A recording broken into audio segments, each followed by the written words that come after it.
All right, listen, I've been on the Nikki Haley is less crazy than these other Republicans bandwagon. I think Chris Christie was the least crazy of those running for president on the Republican side, followed by Nikki Haley. Nikki Haley, I think, makes some good points that Trump has been a disaster for the Republican Party. Check, she's right. That Donald Trump has clearly declined over the last 7 years. Check, she's absolutely correct. But there are some ways in which when the rubber meets the road, when the you-know-what hits the fan, when we get down to brass tacks, when it's time to separate the wheat from the chaff. All right, I won't go on.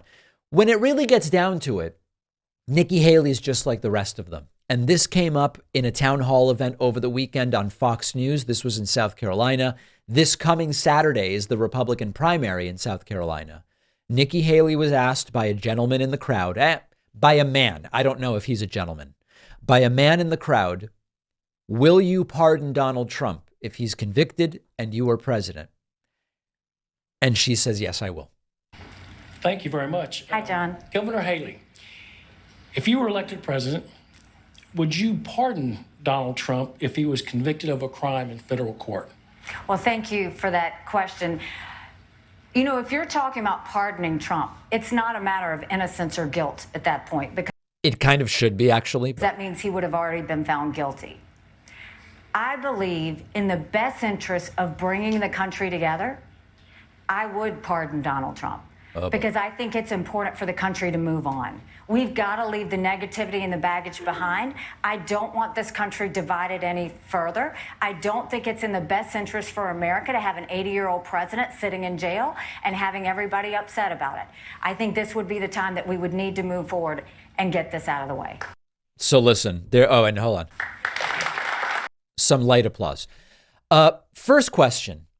On what grounds would she be pardoning Trump in this scenario? She says because it's divisive for the country and it's not good for an 80-year-old to be in prison. Well, first of all, should all 80-year-olds be released from prison?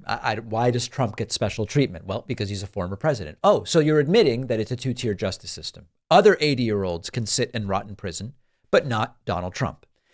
If that is the standard that is being applied, that is a very different standard than what should be applied when we're considering pardons. Was justice applied incorrectly? Was it misapplied?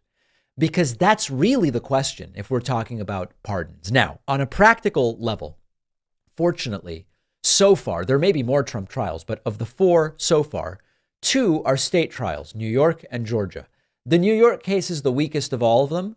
So hopefully, even if the New York case goes nowhere, and Nikki Haley would pardon Trump on the 2 federal, we still have the Georgia case. That's a practical question.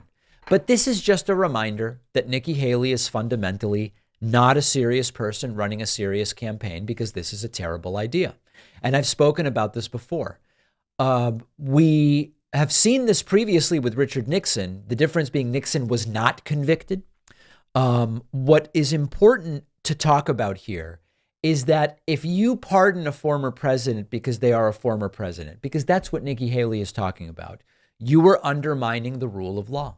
If you actually believe, as they say they do, that the rule of law is a fundamental principle that holds everyone accountable, to say that we will pardon a former president because they're a former president undermines the principle of the rule of law. Quite literally, you're saying some people aren't subject to the rule of law.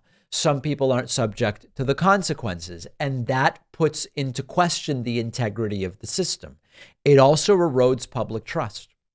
Public trust that government institutions will be run by those who run them appropriately. And if a president pardons a predecessor for criminal convictions, it sends the message to the public of corruption and of favoritism, and it erodes trust in the fairness and impartiality not only of the justice system, but also broader government, which we certainly don't need to see trust eroded any further. It also opens the door as a precedent for future misconduct, because you're essentially saying, once you become president of the United States, if you become president of the United States, you can do whatever you want. Yes, they might investigate you. Yes, they might indict you. Yes, they might convict you. Yes, they might put you in prison. But then subsequent presidents will give you a get out of jail free card. You are essentially opening the door to just saying you can do whatever the hell you want. Engage in illegal activity, because there will now be an expectation that your political allies, if given the opportunity, are going to get you out of prison and to pardon you. It also would be humiliating to the United States internationally to start having this reputation. For better or worse, the international community pays attention to what happens in the United States. And if you pardon a former president convicted of crimes for obviously political reasons, because she's a Republican, that's why she would be doing it, you damage the country's reputation. You damage the belief that the country upholds democratic values and the rule of law. So I think that this is absolutely the wrong approach. I'm disgusted with Nikki Haley. I was hoping that this was not something that Nikki Haley would do. Honestly, I would have even appreciated a cop-out, which is something like, how could I think Chris Christie actually did something along the lines of, if I'm going to consider a pardon, I need to see if justice was misapplied. There's been no resolution. There's been no adjudication. So how could I possibly tell you whether I would consider pardoning Donald Trump or whether I would pardon Donald Trump? I would have rather a cop-out from Nikki, because remember, at the end of the day, she's not going to be president anyway unless Trump dies and somehow she manages to win this election. But I would have rather see a cop-out than the answer she gave. But at the end of the day, she's just like the rest of them.